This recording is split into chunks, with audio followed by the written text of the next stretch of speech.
On this episode of Eat, Sleep, Drive, we're finally getting serious about my Land Cruiser overlanding build.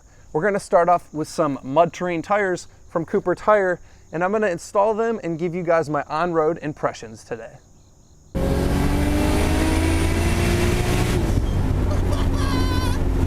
What's going on, guys? Welcome to another episode of Eat, Sleep, Drive, and I'm finally doing it. I'm finally modifying my 100 Series Land Cruiser. I just passed a year of ownership with this car, and that means two things. Number one, if I've had a car for over a year, that means it's pretty good because I go through like 5 different types of cars a year. And then number two, it's finally time to actually do some off-roading, some proper off-roading with my 100 Series Land Cruiser. I've done some light stuff, but I really want to kind of get more serious. That's why I have these bad boys. These are Cooper Discover STT Pros, and they are proper mud terrain tires that I am really excited to put on my car, more than just because they look beefy, and they do look beefy. So why did I go with Cooper Tire? I contacted them for a couple reasons. First being, these tires have amazing reviews online, and for mud terrains, they appear that they're not terribly loud for on-road driving, because you still got to do some on-road driving to get to the trails, but they're also incredibly good off-road in mud. And I live in southern Ohio, close to Kentucky, where I do a lot of overlanding, or a lot of off-roading in Kentucky, and Kentucky is basically a huge mud pit.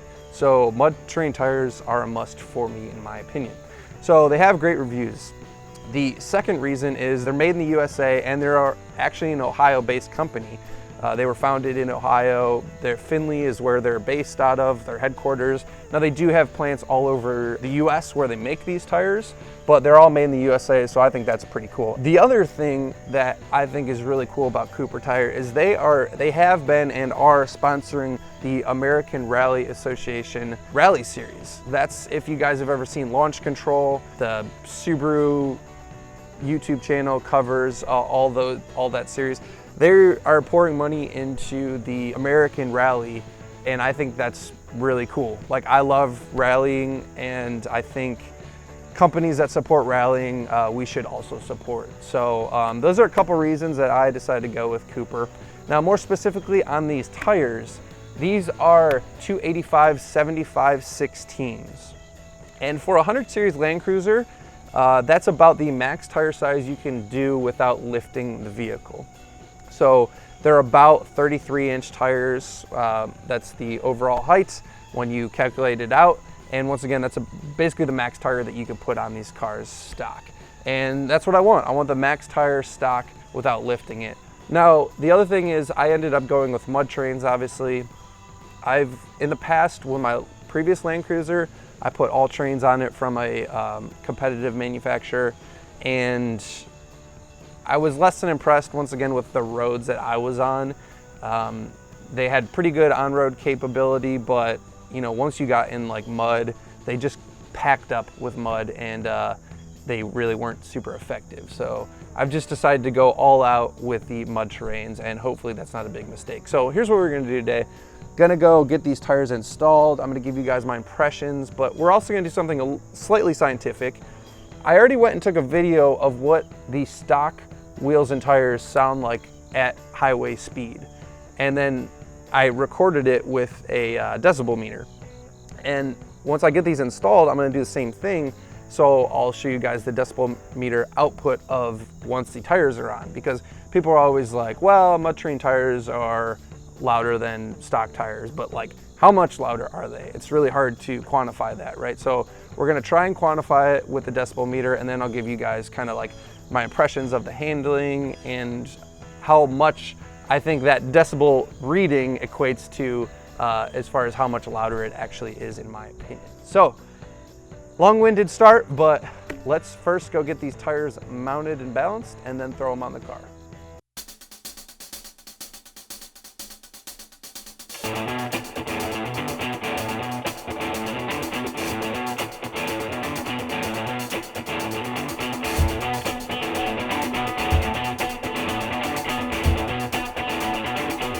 Now, I'm not affiliated with Discount Tire, but I will say they did a great job mounting and balancing these tires for only 20 bucks a piece. I called around and some other places wanted 40 bucks, which I think is outrageous, so 20 seemed pretty reasonable to me.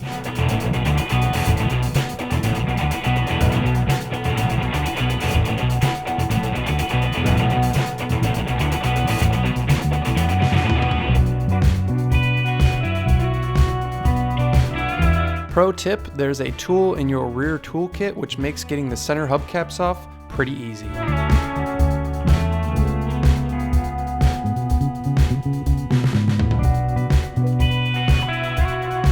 I was really curious how much the stock wheels weighed versus the aftermarket wheels and tires, so I brought out the scale.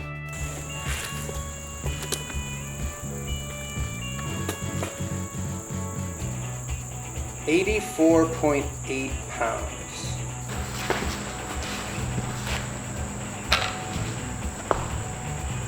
$64.2. So a little over 20 pounds per corner.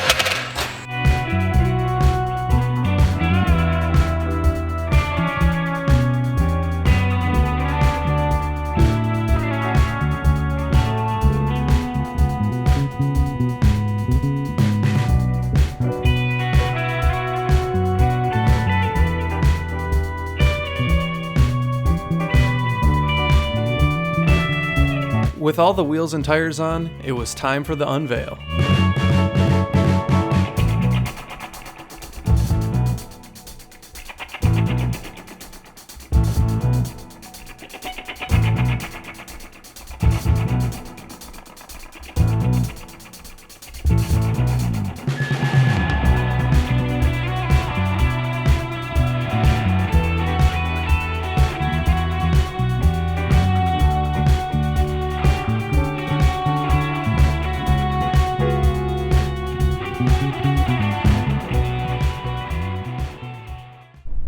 Alright guys, so here we go.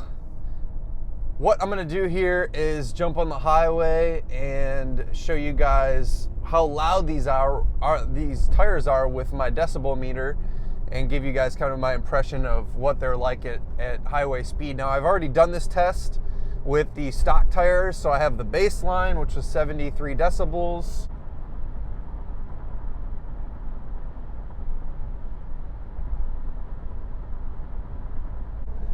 And now we're gonna do the exact same place on the highway, the exact same highway, the exact same speed.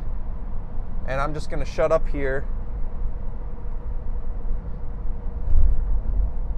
and let the gauge do the talking.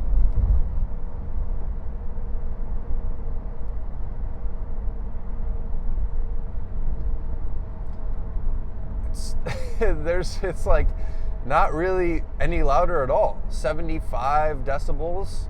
And to be honest, that's really what I'm hearing with my naked ear too. Like I barely notice a difference.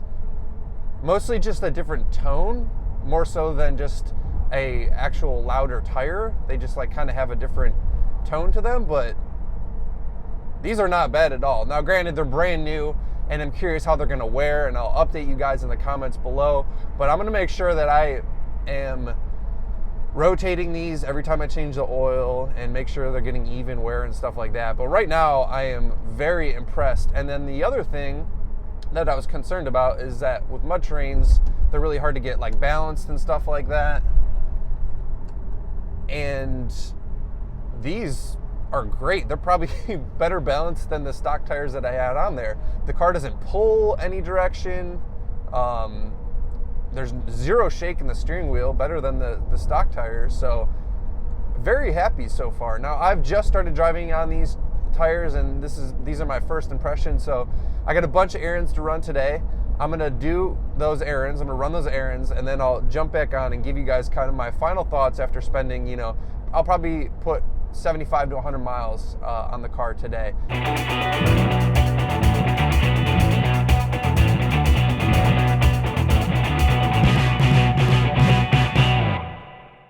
All right, so what are my impressions of these tires so far? I've driven them for a day on the highway through the city. So all different kinds of road conditions for about 100 miles or so. So now I feel like I have a decent basis for width to base them off of on the street. And overall, I'm very pleasantly surprised. Like in my mind, I built up that driving mud trains on the street was gonna suck. They were gonna be super loud. They were gonna handle super poorly and all these things. Now, they are slightly louder. Part of, having a Land Cruiser is like the nice part about it is that it's very insulated, so it's not very loud. When the windows are up, these tires are hardly louder than the stock ones, like barely, so smally, or such a small amount, I should say. When you have the windows down, you notice it more. So that's one thing that I noticed as I was driving kind of low speed around town. You hear the tires a little bit, but it's by no means bad. And I don't do a lot of driving with the windows down on the highway. It's not very efficient. I usually have the AC on. So, I mean, really the noise has been a awesome, pleasant surprise that it's just really not bad at all. Now, when it comes to handling and stuff, and this is like probably a lot less specific to these tires, but more specific just to the tire size. These tires are a couple inches bigger than what I have on their stock, right? So there's a lot more sidewall. And when you have a lot more sidewall, when you do like transitions or like transition weight, there's a lot more movement, right? And you kind of feel like it's a little more vague on center, and you get just kind of a little more like, movement side to side when you make like big corrections and stuff. Not the end of the world by any means, but an observation, of course. You also, of course, with a bigger tire size, get a difference in your speedometer reading. So these are 33-inch tires that I put on, and I did the calculations. At 65 miles an hour, I'm between 3 and 4 miles an hour off. So like if at 65, my speedometer says 65, I'm actually going closer to 69 miles an hour. So that's something you need to account for, and that's like a ratio. So when you're doing half of 65, around 35 or whatever, you're going like 2 miles an hour actually faster than it says. So once again, it's not too big of a deal.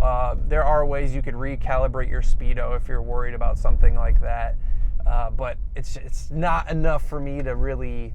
It's not enough to matter to me. So, but it is something that you should know about. So when you're going on the highway and you're like, why is everyone going so slow?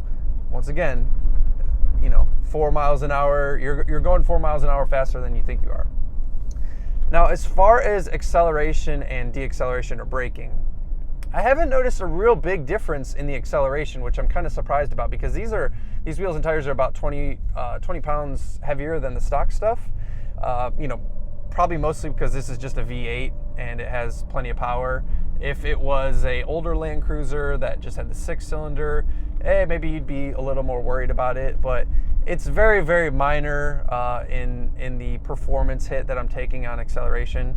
I have, however, noticed a difference in braking. So I've kind of commuted with this car today amongst doing other errands, and unfortunately when you're commuting, like, people just love to randomly slam on their brakes, and I'm still able to stop fine, but I did notice that the stopping distance is increased. And of course you would expect that when you increase the weight of your wheels and tires by a fairly significant margin. So it's not to levels of being unsafe, but I wouldn't want to daily drive this setup, with the height and the mud train. It's more so just the tire height, because the tire height is obviously what's going to give you more weight. It's less about the mud terrains, because the level of grip is there. It's just you're adding weight from the wheels and tires. So it's really not too bad all in on those things. Now, it's to be determined on the miles per gallon front. I haven't driven enough to really give an accurate assessment. I want to put a couple tanks through this. If my digital readout, I like to measure my fuel consumption by how many gallons I'm putting in, the distance I went, like manually calculating it. But if I do look at my my readout from the car itself, I'm I'm less than a mile per gallon off of what I was getting before. So once again, I'm not noticing a big difference there yet, but it's a little too early to tell. So I'm not gonna just claim that it's all good. There's certainly gonna be a performance hit when you add 20 pounds per corner on the wheels and tires. I wanted to do that cul-de-sac just to show you guys kind of full lock to lock. There's no rubbing with this tire size, which is awesome. And on a 100 series Land Cruiser, that is. So overall, I'm just like honestly ecstatic about these tires. As I mentioned before, I really thought that it was gonna suck to drive on the street on mud terrains, but it doesn't.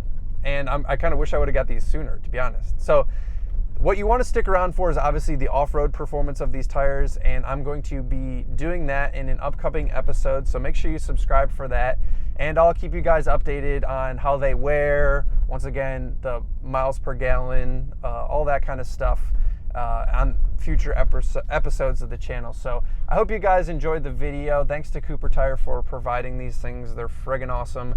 I would highly recommend them. If you want to check me out in between episodes, you can check me out on Instagram at EatSleepDriveTV. Otherwise, appreciate you guys watching as always, and I'll see you in the next episode of Eat Sleep Drive. See you guys.